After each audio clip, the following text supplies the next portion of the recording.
로마서 8장 1절에서 11절 말씀, 그리고 성령님께서 주시는 은혜 제목으로 함께 은혜 나누겠습니다.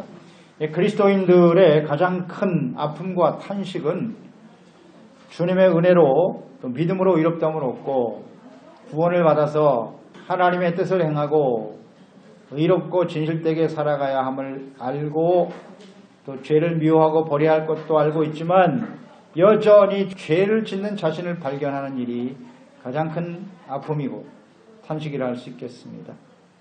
육신적이고 죄악되고 부패하고 타락한 인간의 본성은 회개하고 의롭다함을 얻은 그리스도인들의 내면에 여전히 존재하고 있습니다. 그러니까 육신에 속한 이 본성은 쉽게 변하지 않습니다.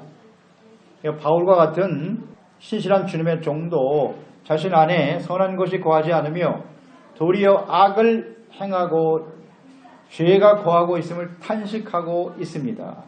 부패하고 타락한 인간의 본성은 하나님의 선에 이룰 수 없습니다. 하나님의 선을 만족시킬 수 없습니다. 육체의 욕심을 따라 죄를 지으려고 하는 끊임없이 일어나는 충동을 우리는 스스로 절제할 수가 없습니다. 그러니까 스스로의 노력과 의지로 죄악을 버리고 의와 선을 행한다고 하는 것은 불가능합니다. 위대한 사도 바울의 솔직한 고백은 매우 충격적입니다. 자신 안에 존재하고 있는 죄의 법이 자신의 마음으로 따르고자 하는 하나님의 법을 이기고 죄를 짓게 한다는 것입니다. 죄의 법 아래 살아가고 있는 자신의 모습을 탄식하고 있는데요. 죄의 법이라고 하는 것은 그리스도인들의 마음을 사로잡아 죄와 사망의 종이 되게 하는 것을 의미하는 것입니다. 법이라고 하는 것은 지속적으로 또 아주 분명하고 확실하게 나타나는 현상을 의미하는 거예요. 그러니까 예수 그리스도 안에서 구원받은 사람도 끊임없이 죄의 법 아래서 죄를 짓고 살아갈 수밖에 없다는 것입니다. 그리스도인들 안에는 정욕에 이끌려 살았던 옛사람의 성향을 가진 죄의 법과 새사람의 성향을 가진 하나님의 말씀을 따라 의의 삶을 살고자 하는 하나님의 법이 동시에 존재하고 있다는 사실입니다.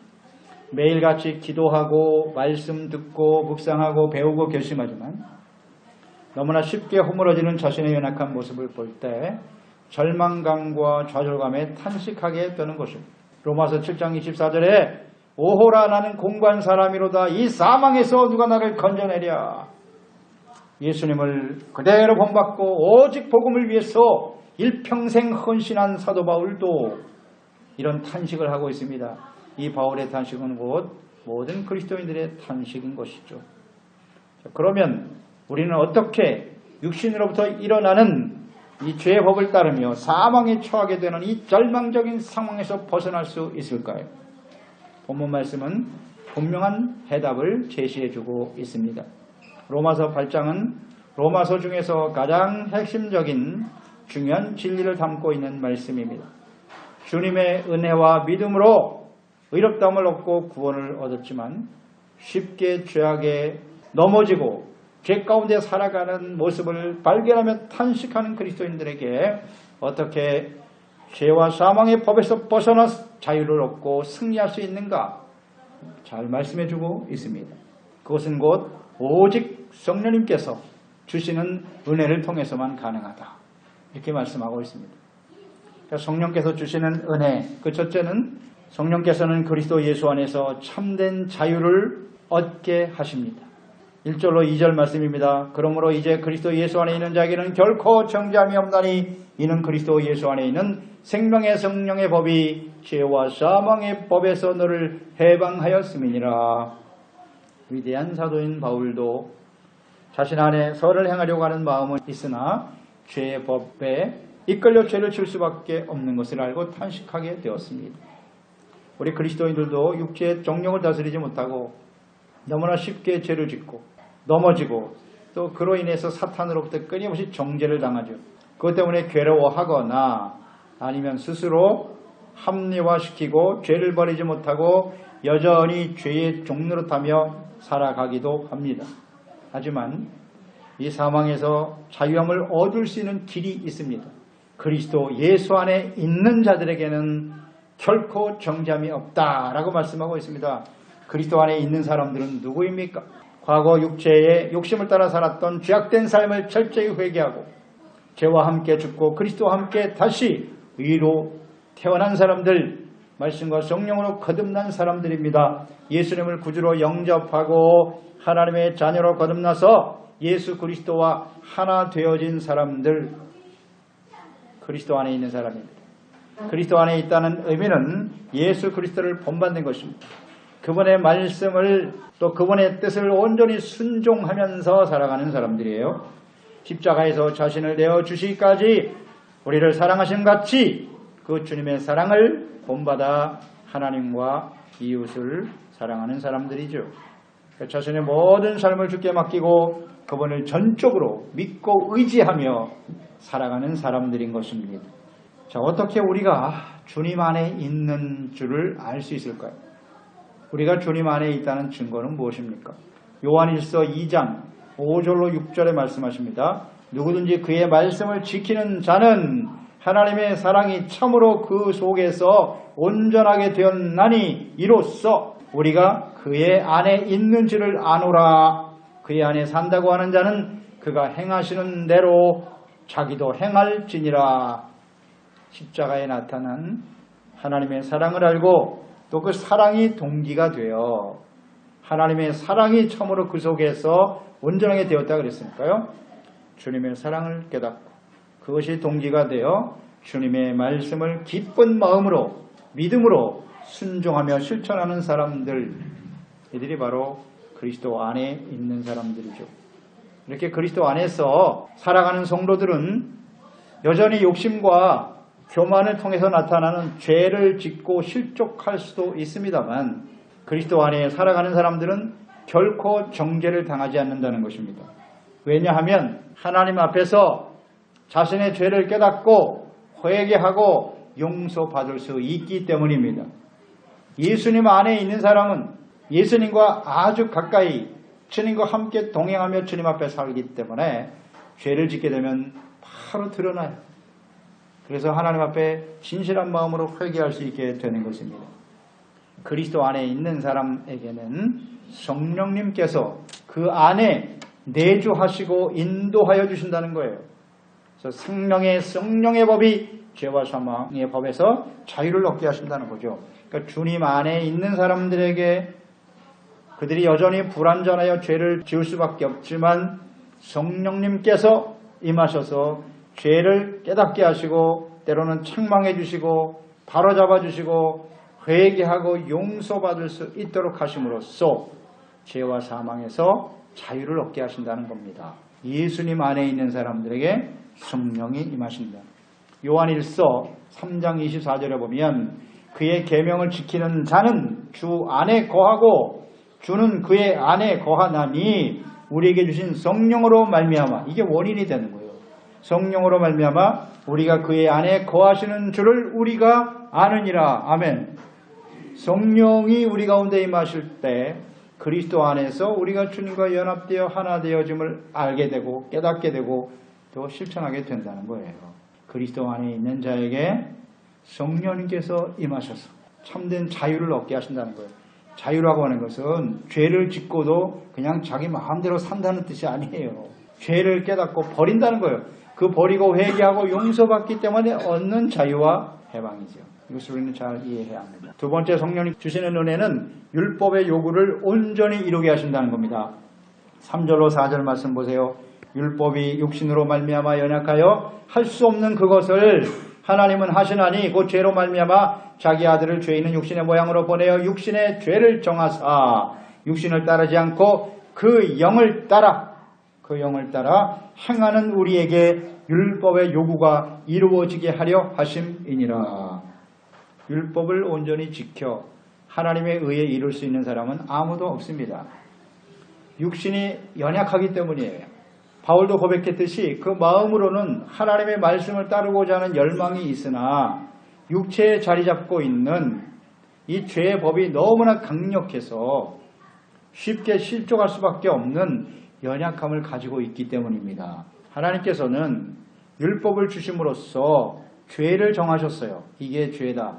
더 나아가서 율법을 통해서 의의 기준이 무엇인가를 제시하신 것입니다. 그러나 인간의 연약함 때문에 온전히 이 하나님의 율법 잘 지키지 못할 것을 아셨어요. 하나님께서 잘 아시고 성전과 제사법을 동시에 주심으로써 그 죄를 깨닫고 제사를 통해서 용서받고 의롭다함을 얻을 수 있는 길을 열어 놓으신 것입니다. 하지만 하나님의 백성들은 죄를 깨닫고 회개하고 용서받기 위해서 진심으로 제사와 제물을 드려야 하지만 수많은 동물의 피를 흘려 제사를 드렸으나 그들의 마음 중심으로 자신들의 죄를 깨닫고 회개하지 못했다는 거예요.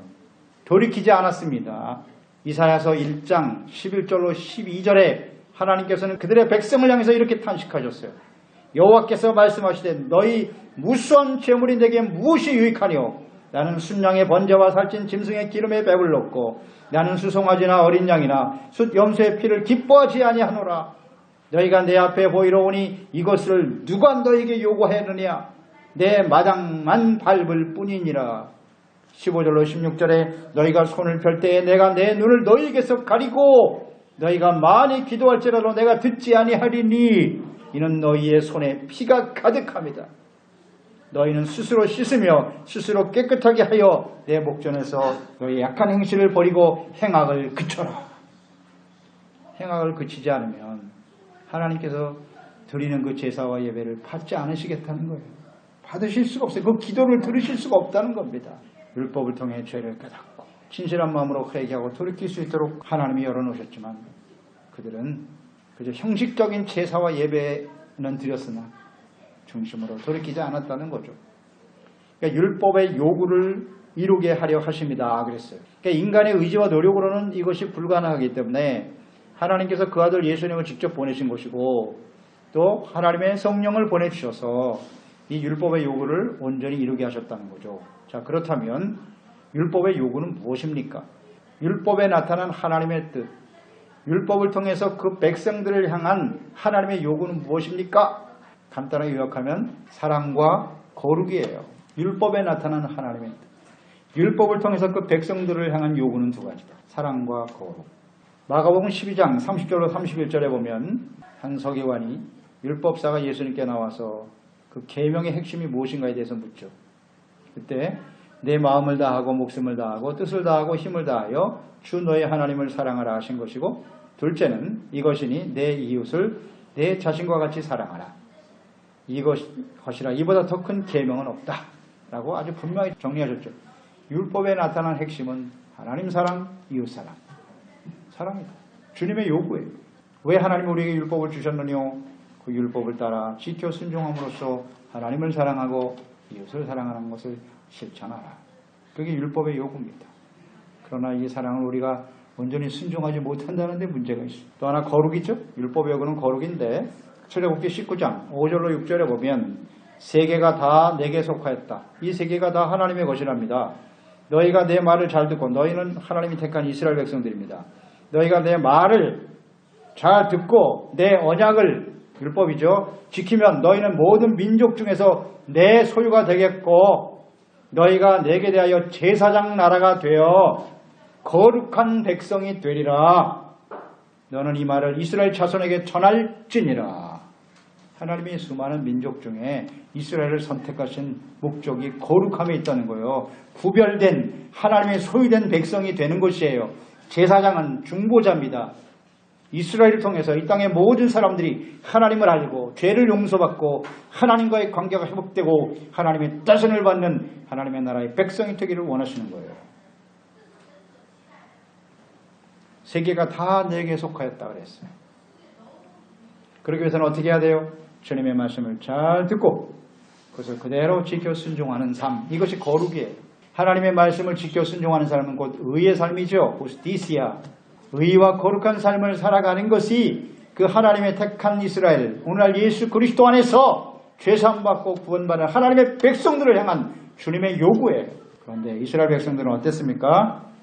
이것을 온전히 지키지 못했어요. 율법의 요구를 만족시키지 못했습니다. 그래서 그 결과는 이방인들에 의해서 멸망당하고 만 거예요. 그래서 하나님께서 이 율법의 요구를 완성시키기 위해서 하나님의 아들이 사람의 몸을 가지고 이 땅에 오셔서 죄가 없으신 하나님의 아들이시나 그 육신의 죄를 짊어지시고 십자가에서 희생제물이 되어주신 거죠. 그래서 십자가는 율법의 요구가 완성된 곳입니다. 율법에 나타난 사랑과 거룩이 그대로 이루어지는 것, 그것이 바로 십자가예요.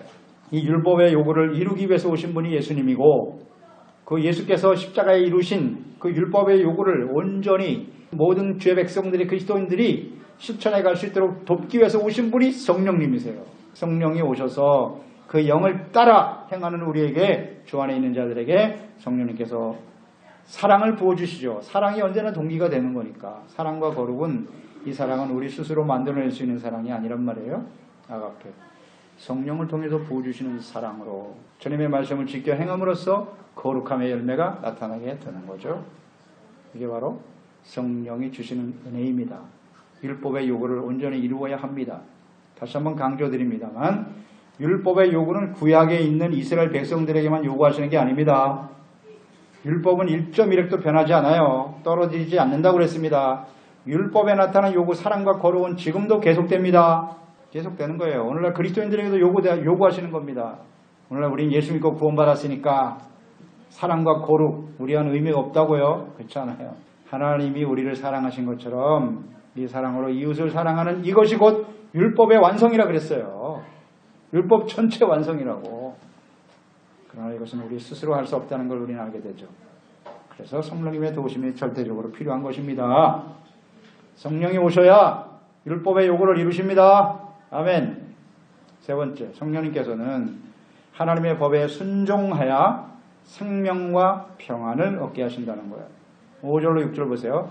육신을 따르는 자는 육신의 일을, 영을 따르는 자는 영의 일을 생각한다 그랬어요. 육신의 생각은 사망이고 영의 생각은 생명과 평안이니라. 그러니까 믿음으로 의롭다함을 얻은 그리스도인들 안에는 여전히 육신의 생각, 또 육신의 일을 행하며 살아가고 있죠. 그러니까 그 이전에는, 예수 믿기 이전에는 뭐 다 육신의 일과 육신의 생각으로 살아갈 수밖에 없었지만, 예수 믿고 구원받은 이후에 이제 우리 안에는 영의 일과 육신의 일이 서로 혼합되어 있단 말이에요. 그러니까 어느 순간에는 영의 생각과 영의 일을 하고, 어떤 한순간에는 또 육신의 생각과 육신의 일을 하며 살아갈 수밖에 없다는 거죠. 그러니까 육신의 일, 육신의 생각이란 무엇입니까? 이것은 하나님과의 관계가 단절된 상태에서 태어날 때부터 가지고 있는 육체의 욕심이 시키는 대로 살아가는 거예요. 본능이죠, 본능. 육체의 본능, 내가 하고 싶은 대로, 내가 원하는 대로 살아가는 것이 육신의 일이죠. 이것은 죄악된 삶 속에서 쾌락과 유익과 편안함을 추구하려고 하는 성향이죠. 죄악된 성향을 의미하는 거예요. 물론 이 육신의 생각 속에는 다 나쁜 것만 있는 것은 아니에요. 때로는 도덕적이고 또 청렴하고 정의로운 삶에 관심을 둘 수도 있어요. 하나님이 없이, 하나님을 잘 모르는 상태에서도 청렴하고 바르게 살려고 애쓰는 사람들이 있다는 거예요. 사실이지 않습니까? 또 선행과 봉사도 할 수 있어요. 육신에 속한 생각과 일들 중에는. 이런 종교적인 모양을 가지고 있을 수 있으나, 육신의 생각을 하는 사람들은 근본적으로 하나님과의 인격적인 관계 속에서 교제가 불가능하다는 거예요. 종교적인 모습, 도덕적인 모습을 가지고 있을지는 모르겠지만 하나님과 그분의 뜻을 알지 못하잖아요. 일단 하나님을 모르고 뜻을 모르기 때문에 하나님의 뜻을 때로는 무시하고 만홀히 여기고 거부할 수밖에 없다는 거죠. 이것이 육신의 일과 생각을 하는 사람의 한계입니다. 그래서 자신의 욕망의 기초를 둔 육신의 생각은 결코 의에 이를 수 없는데요. 이런 삶은 죄로 나타날 수밖에 없어요. 그 결과는 사망으로 귀결된다는 거예요. 이게 육신의 일과 또 육신의 생각의 결과인 것이죠. 반면에 영을 따르는 사람이 있죠. 영의 일, 또 영의 생각이 있다는 거예요. 이것은 성령의 인도하심을 따르는 사람들을 의미하는 거죠.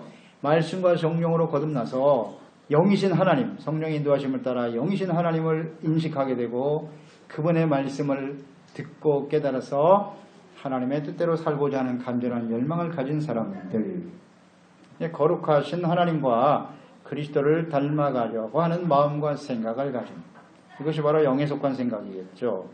그러니까 영의 일을 생각하는 자는 언제든지 생명과 평안이 찾아오게 된다. 결과가 육신의 일과 생각의 결과는 사망일 수밖에 없어요. 죄로 나타나서 사망으로 끝나는 거죠. 그러나 영의 생각은 하나님의 성령이 우리 가운데 역사하시면 언제든지 생명과 평안으로 나타난다. 여기서 생명이라고 하는 것은 단순히 육체의 생명을 의미하는 것이 아니라 영원한 생명이죠. 영원한 생명이란 무엇입니까? 영원하신 하나님의 생명을 의미하는 거예요. 영원하신 예수 그리스도와 하나님을 영접하게 될 때 하나님의 자녀로 우리가 태어나게 되면 영은 영원하잖아요. 육체는 유한한 것이고, 그러니까 영원한 것을 추구하며 살아가는 영생을 가지게 되는데, 이 영생이라고 하는 것은 무엇입니까? 영생은 요한복음 17장 3절에 예수께서 말씀하셨죠. 영생은 곧 유일하신 참 하나님과 그가 보내신 자 예수 그리스도를 아는 것이다. 이렇게 딱 정의되어 있어요. 영생이란 유일하신 참 하나님과 보내신 자 예수 그리스도를 아는 것이다. 이 안다고 하는 건 단순히 지식이 아니에요.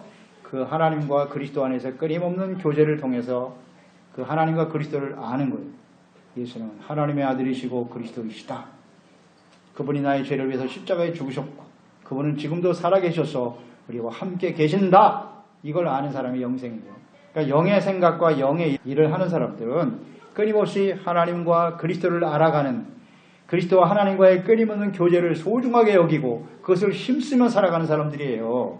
하나님과 그리스도와의 교제, 예배가 바로 하나님과의 교제고, 우리는 예배를 통해서 하나님을 알아가고 예배를 통해서 하나님의 말씀을 배우고 주님의 뜻을 배워가는 거죠. 이것이 다 영의 일인 거예요. 예배, 기도, 또 말씀을 묵상하고 배우는 일, 다 영의 일이죠. 또 이 주님의 말씀을 전하고 증거하는 일, 영의 일을 생각해요. 항상. 그 결과는 영원한 하나님의 나라죠. 보이는 것이 아니라 보이지 않는 것을 추구하는 거죠. 보이는 것은 잠깐이요 보이지 않는 것은 영원함이로다. 보이는 것만 추구하며 살아가는 사람은 육신의 일만 생각하는 거예요. 썩어질 세상의 일들을 바라보면서. 그게 인생의 전부다? 물론 그리스도인들이 육신의 일을 무시할 수 없죠. 세상에서 열심히 일해야 돼요. 수고하고 땀 흘려야 하나님이 그 결과로 복을 주신다 하셨어요. 그러나 그것이 삶의 전부가 아니다. 이게. 우리의 추구하는 바는, 우리의 진정한 삶의 목적은 영원하신 하나님과 하나님의 나라에 서는 것이고, 이 하나님을 영신 하나님 안에서 생명을 누리고 이 생명을 함께 나누는 일에 헌신하는 삶이 되는 것이죠. 주님께서 약속하신 것은 평안이네요. 영의 일을 생각하는 사람은 언제나 평안을 누리며 살게 된다. 이 평안이라고 하는 것은 세상에서 뭐 문제가 하나도 없는 상태의 평안, 그런 게 아니라고 그랬죠. 죄가 용서받고 하나님과 화목되어지는 그런 상태를 의미하는 거예요. 죄가 있는 곳엔 절대 평화가 없습니다. 죄 사함 받고 용서받아 하나님과 화목하고 사람들과 화목하는 이런 평안이에요. 이게 영의 일을 생각하는 사람, 언제든지 하나님이 주시는 평안, 이건 세상에서 얻을 수 없어요. 이런 평안, 이런 평안을 누리며 살게 되는 것이죠. 로마서 8장 또 7절로 8절에 보시면 육의 생각은 하나님과 원수가 된다 그랬어요. 하나님의 법에 굴복하지 아니할 뿐만 아니라 할 수도 없다. 육신에 있는 자들은 하나님을 기쁘시게 할 수 없다. 이렇게 되어 있습니다. 그러니까 육신의 생각이 사망에 이르게 되는 이유는 뭐냐? 하나님과 원수되기 때문이에요. 또 하나는 하나님의 법에 굴복할 수 없다는 거예요. 하나님과 사사건건 맞서는 거예요. 원수. 하나님의 말씀을 따르지 않아. 따르고 싶지 않아. 그게 원수예요. 그리고 하나님의 법을 순종하지 않는다. 불순종해요. 그래서 죽는 거예요. 그래서 사망에 이를 수밖에 없는 거예요. 또 이런 사람은 종교적인 모습을 가지고 있을지 모르겠으나 결국은 하나님을 기쁘시게 할 수 없죠. 그래서 하나님과 온전한 관계 속에서 살아갈 수가 없는데요. 하지만 성령님께서는 끊임없이 영의 생각을 하게 하심으로써 주님의 말씀에 굴복하고 복종하고 이제 하나님을 기쁘시게 하는 삶으로 변화되어지는 거죠. 그 안에서 생명과 평안을 누리게 하는 것. 누가 하시느냐? 성령께서 주시는 은혜입니다. 인간적인 성령의 도심이 없는 신앙생활은요, 절대 이런 평안과 생명을 누릴 수 없어요. 그 다음 네 번째, 마지막이죠. 성령께서는 참된 그리스도의 사람이 되게 하시는 거예요. 9절 말씀 보세요. 만일 너희 속에 하나님의 영이 거하시면, 조건절이죠. 너희가 육신에 있지 아니하고 영에 있나니, 누구든지 그리스도의 영이 없으면 그리스도의 사람이 아니다. 하나님의 영이 없으면 그건 그리스도의 사람이 아니랍니다. 너희 속에 하나님의 영이 거하시면 그랬는데요. 너희는 누구입니까? 선행절에서 우리가 묵상했듯이 너희는 예수 그리스도 안에 있는 사람들이에요. 예수 그리스도를 믿고 죄사함 받고 의롭다함을 얻은 사람들이죠. 하나님의 영으로 거듭난 사람들, 하나님의 성령이 거하심으로써 참된 그리스도의 사람이 되게 하신다는 것. 잘 생각하세요. 하나님의 영이 임하지 않으면 육신적인 생각과 일만 하면서 종교적인 모양을 가지고 있다고 해서 그 사람이 그리스도의 사람일 수는 없다는 거예요. 하나님의 영이 거하셔야 그리스도의 사람이다. 그러니까 여전히 육신에 속해서 육신의 생각과 일을 하며 살아가는 사람, 이 사람은 그리스도의 사람은 아니다. 우리가 육신의 일도 육신의 생각도 가지고 있지만 그리스도의 사람, 하나님의 영이 임하는 그리스도의 사람은 그 안에서 우리의 죄를 깨닫고 돌이키게 된다는 거예요. 그래서 그 성령의 인도하심을 따라 진리의 말씀을 쫓아 점점 의와 거룩하고 진실된 모습으로 나아진다는 거죠. 이것을 주님 말씀하고 계시는 거예요. 그러니까 영이 거하시면 그랬는데 이 거하다라고 하는 단어가 헬라어의 오이케오라고 하는 말이거든요.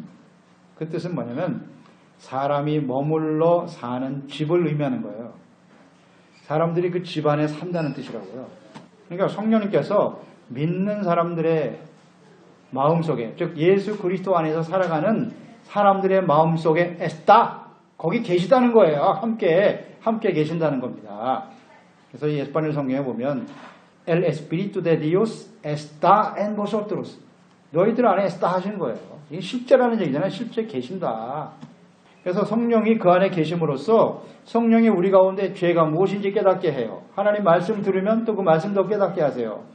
죄가 들어오고 잘못된 게 들어오면 그걸 빨리 잘못됐다고 버리게 만드시고 거기 계시니까 그 안에 예수님이 계시 성령이 계시니까 성령 거룩한 영이시거든요. 그러니까 더러운 것들이 들어오면 견디실 수가 없어요. 그래서 회개하게 되고 버리게 만드는 거예요. 이게 바로 성령이 거하신다는 의미죠. 그래서 끊임없이 영의 생각을 하게 하는 거예요. 그 사람이 진정 그리스도의 사람이죠. 그러니까 예수 그리스도 안에서 주님과 함께 살아갈 수 있도록 하시는 분이 성령이세요. 잘 생각해 보세요. 에스피리투 데 디오스가 우리 가운데 에스타 하고 계신지 잘 생각해 보세요. 열매를 보면 알거든요. 열매를 보면 우리가 무슨 생각을 하고 무슨 일에 집중하고 있는가를 보면 알죠. 성령이 계셔야 영의 일을 생각하게 하시는 거예요.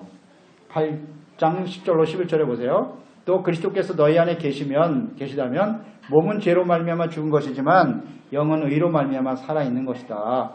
예수를 죽은 자 가운데 살리시니 영이 너희 안에 계시다면 거하시면 그리스도 예수를 죽은 자 가운데 살리시니가 너희 안에 거하시는 그의 영으로 말미암아 너희의 죽을 몸을 다시 살려내신다는 거예요. 그러니까 하나님의 영이 계시면 육체의 욕심을 따라 사망에 처하는 인생을 살게 하시는 것이 아니라 하나님께서 예수님을 죽은 자 가운데 살려내신 것처럼 하나님의 성령이 우리 가운데 역사하시면 죄악으로 인해서 사망을 처해 가는 사람들을 다시 의의 삶으로 회복시킨다는 거예요. 부활, 새롭게 하신다는 거죠. 이게 성령께서 하시는 역사입니다. 다시 살리시리라. 이 다시 살리신다고 하는 그 단어의 의미는 생명을 부여해 주신다는 의미고요. 새롭게 재생하여 주신다 하는 의미를 갖고 있어요. 생명을 불어넣어 주시는 거예요. 우리. 다시 살아나게 만드셔서 이제는 육신의 일이 아니라 죄악된 삶이 아닌 하나님의 거룩한 삶으로 살아갈 수 있도록 끊임없이 역사해 주시는 분이 누구냐? 성령이시다. 그러니까 성령이 우리 가운데 에스타 하시도록 우리는 끊임없이 기도하고 도우심을 구해야죠. 하나님 말씀 앞에 항상 깨어 있어야 하고 그러니까 우리 신앙생활 늘 강조드립니다만 우리 신앙생활은 그저 우리의 의지와 노력만 갖고 되는 게 아니에요. 절대로 하나님의 의에 이룰 수 없어요. 우리의 수고와 노력으로는. 죄악 가운데 살아갈 수밖에 없는 존재라는 걸 잊지 말아야 돼요. 인간적인 열심으로 열심히 신앙생활을 하는데 열매를 보면 전혀 영의 사람이 아닌 이런 사람들은 우리 주변에 있어요. 굉장히 놀랍죠. 야, 저 사람 저렇게 열심히 신앙생활 하는데 삶을 열매를 보면 전혀 평안이나 생명 이런 건 전혀 관계가 없는 삶을 살거든요. 왜 그래? 성령께서 임하셔서 함께 하시는 신앙생활을 하지 못하기 때문이에요. 이게 성령이 주신 은혜라는 걸 잊지 말아야 합니다. 그리고 이 다시 살린다고 하는 건 결국 부활인데요. 이 성령과 함께 영의 일과 영의 생각을 하며 살아가는 사람들은 의와 선한 모습으로 나타날 수밖에 없는 것이고 이런 사람들은 마지막 하나님 앞에서 생명의 부활로 나오게 될 것입니다. 요한복음 5장 29절에 말씀하셨죠. 선한 일을 행하는 자는 생명의 부활로 또 악을 행하는 자는 악한 일을 행한 자는 심판의 부활로 반드시 하나님 앞에 서게 될 것이다. 그래요. 이 땅에 태어난 사람 한 번은 죽습니다. 그러나 죽음으로 끝나는 게 아니라 하나님 앞에 반드시 부활하여 서게 되는데 심판의 부활이냐 생명의 부활이냐 이렇게 분명한 차이가 난다는 거예요. 그러므로 우리는 이 땅에 사는 동안 그리스도인이라고 할지라도 끊임없이 죄를 지을 수밖에 없는, 탄식할 수밖에 없는 연약한 존재임을 솔직하게 인정하고 우리가 하나님이 기뻐하시는 진정한 그리스도인으로 그리스도의 사람으로 살아가게 하기 위해서는 성령의 도우심이 절대적으로 필요하다 하는 걸 우리 생각해야 돼요. 그래서 오늘 말씀 성령이 주시는 은혜는 무엇이뇨? 그리스도 안에서 우리가 참된 자유를 누리게 하시는 것이다. 죄와 사망으로부터의 자유. 또 성령님께서는 율법의 요구인 사랑과 거룩을 온전히 이루게 하시는 분이다. 또 성령은 하나님의 법에 우리가 순종하여 생명과 평안을 얻게 하시는 분이다. 또 성령은 우리가 참된 그리스도인이 되게 하신다. 그리스도의 사람이 되게 하시는 분이 성령이시다. 성령의 도우심을 따라 하나님이 주시는 은혜를 누리며 사는 삶이 되시기를 주님의 이름으로 축원합니다.